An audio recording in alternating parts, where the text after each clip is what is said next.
Welcome, Mr. and Mrs. America, from sea to shining sea. In fact, the whole world out there. Welcome to our program. Trump's last 24 hours versus the Democrats. In the last 24 hours, President Trump has ushered in a major peace deal, taken on drug prices, instituted AI-related research to end children's cancer, and spoke to the generals and admirals about his expectations. It's unbelievable. During the same 24 hours, the Democrats have insisted they will shut down the government. That says it all. They haven't done anything. Nothing. Except plotting to shut down the government. And what does that mean, ladies and gentlemen? I told you last evening, that I'm going to address this, and I am, because all you hear are the pom-pom boys and girls in the media say stuff that's just not true. And then you have the Democrats sloganeering. And they're liars. So we're going to spend a little bit of time on this. Let's see here. With the help of some experts. There's a piece yesterday in The Hill by somebody named Cheryl Kelly. I don't know her. Apparently she's been around various agencies over the years. But that's not the point. The point is what she wrote is very compelling. And I happen to know it's true as somebody that served in the Reagan administration for 8 years. She says the government never shuts down. What actually happens in budget standoffs? Congress is threatening another government shutdown, quote unquote, as the September 30 deadline approaches. That would be midnight tonight, Mr. Producer. But here's what most Americans don't understand. Government is never shut down. Not once. Not once. What people call shutdowns affect only the most visible, least essential services. The actual machinery government continues operating normally during shutdowns. You know, I've said this over the decades. You couldn't shut down the entirety of the damn government if you wanted to. That's how massive, ubiquitous it is. Somewhere at 3 a.m. this morning, the USDA, I should say, U.S. Department of Agriculture, food safety inspectors walked into meat processing plants across America. They will examine 37 billion pounds of meat this year, not because politicians told them to do it, and certainly not this week, but because that's what the permanent government does every year. In windowless rooms at the National Weather Service, meteorologists are today analyzing atmospheric data that will determine whether your flight gets delayed tomorrow. At the USDA's Global Intelligence Centers, analysts are tracking crop conditions in 95 countries that could affect American food prices months from now. Nuclear engineers are monitoring reactor cooling systems that can't take a day off. This will all continue going on and a whole lot more, regardless of budget negotiations in Congress. This is the government that Americans rarely see but depend on absolutely, and it reveals why the term government shutdown is fundamentally misleading. Stay with me on this, because you'll know something, and tomorrow the media plagiarists will regurgitate it.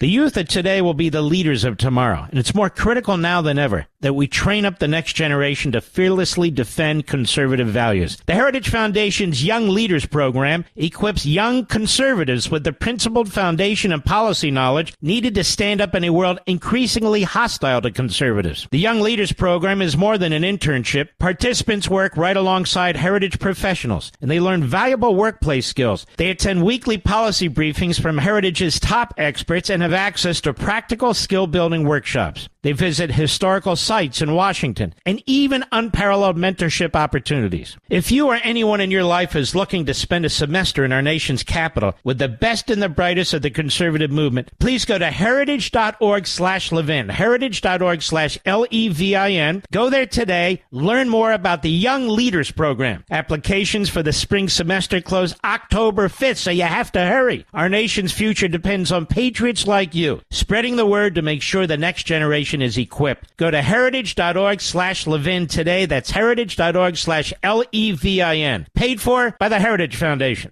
What actually stops during shutdowns are the visible, public-facing services that make citizens feel the political pain.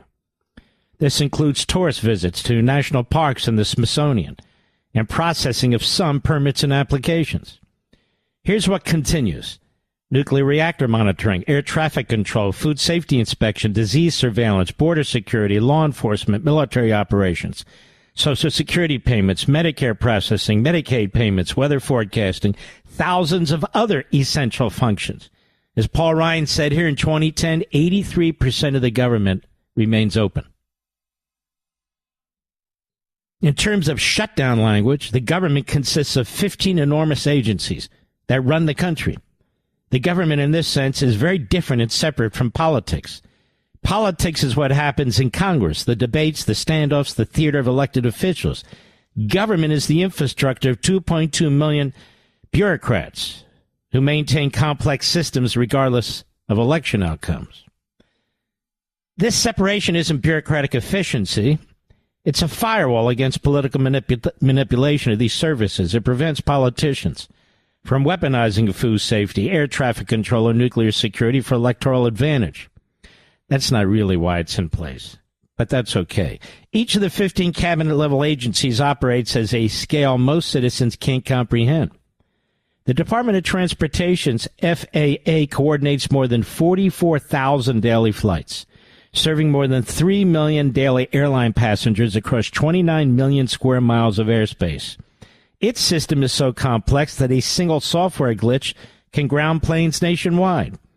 The Department of Health and Human Services processes Medicare claims for approximately 63 million Americans, with the program serving nearly everyone over 65, plus younger Americans with disabilities. Now, the Department of Energy manages not just power grids, but the entire nuclear weapons arsenal, warheads, delivery systems, and the scientific infrastructure that maintains them. The department's responsibilities include ensuring that nuclear reactors continue operating safely, regardless of the political standoffs. What does shut down theater actually cost taxpayers? Lost productivity, for starters, she explains. Shutdowns also result in special expenses specifically related to preparing for shutdowns.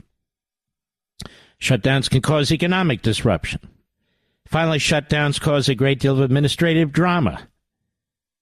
The government's actual structure is both simpler and more complex than political rhetoric suggests. It's simpler because just 15 major agencies with clearly defined missions. It's more complex because each agency is as large as most multinational billion-dollar companies, and they operate multiple sophisticated systems that interlock with each other. The Department of Agriculture doesn't just inspect food. It manages global agricultural intelligence, rural banking systems, emergency food stockpiles, scientific research networks, and international trade relationships. When politicians threaten to, quote-unquote, shut down the department, they're really threatening to pause passport applications at rural offices, while inspectors continue examining meat and intelligence analysts keep tracking global grain supplies. So understanding the distinction would make Americans immune to much political manipulation. You can't be misled about agriculture policy if you know it involves operating intelligence networks in 95 countries. American government isn't all broken, it's just invisible. And she goes on.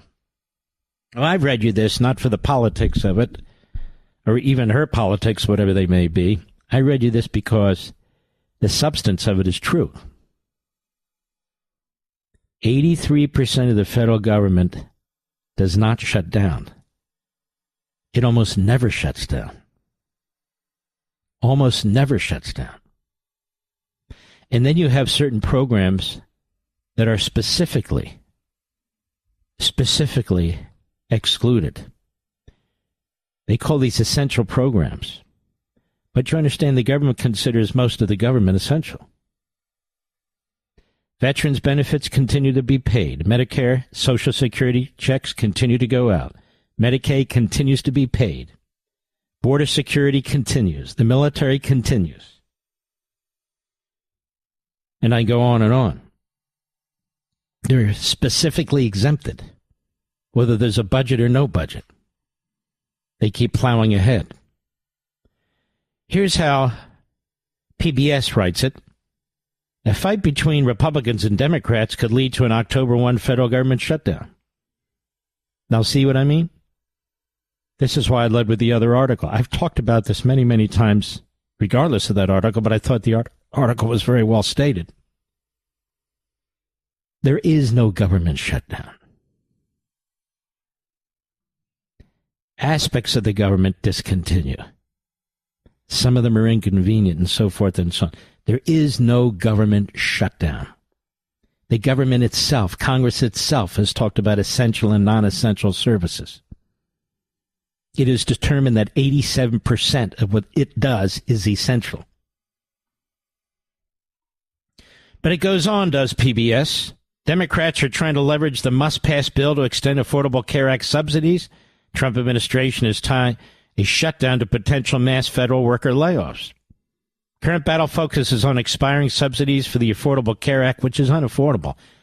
Obamacare, ask anybody who's on it. And the health care sucks. But that's much like the Biden presidency. It's unaffordable and it sucks. Current battle focuses on that. Democrats will hurt the ability of millions of enrollees to afford insurance. Democrats have also said they want to reverse Medicaid cuts. In other words, they want a fortune of money to go to illegal aliens where you pay for their health care, and many of them will get better health care than you. Republicans have said no. This is important to know. Now, what the Republicans in the House already did is they passed what they call a clean continuing resolution. No changes, just a continuation of government till they finalize a big budget for the following year. Democrats are trying to use that to out on $1.5 trillion in new spending. Now, when we come back, I'm going to tell you what that $1.5 trillion in new spending, certainly in a general way, that the Democrats want to spend on a continuing resolution that, again, has as its purpose to continue current programming and spending, not to increase it by $1.5 trillion.